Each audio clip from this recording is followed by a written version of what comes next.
નમસ્કાર દર્શક મિત્રો, હું છું રૂપલ લુણીચિયા. સંપૂર્ણ ન્યૂઝમાં આપનું સ્વાગત છે.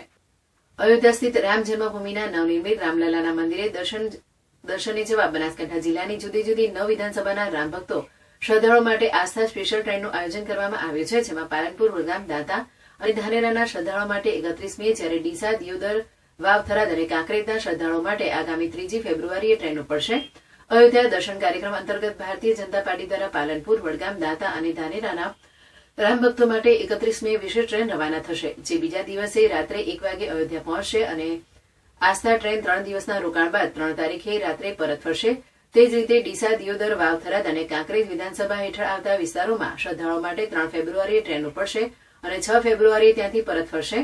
ભાજપ દ્વારા રૂટ જાહેર કરાયાના ગણતરીના દિવસોમાં જ બુકિંગ કરાવવા માટે ભારે ઘસારો રહ્યો હોવાનું જાણવા મળ્યું છે. આ અંગે પાલનપુર શહેરના એક રામ ભક્તે જણાવ્યું હતું કે થોડા દિવસો અગાઉ પાલનપુરથી સ્પેશિયલ ટ્રેન જવાની છે. એક જણાની ટિકિટ 1600 રૂપિયા છે, જેવો મેસેજ સોશિયલ મીડિયામાં વાયરલ થયો હતો. જે બાદ જિલ્લા ભાજપ કાર્યાલય જઈને પૂછતાછ કરતા તેમણે મારું નામ નોંધ્યું હતું. હું ખૂબ નસીબદાર છું કે મને અયોધ્યા સ્થિત રામ મંદિરે પ્રત્યક્ષ નિહાળવા મળશે. રામ મંદિર જોવાને લઈને બનાસકાંઠાના ભક્તોમાં તારાવેલી જોવા મળી રહી છે.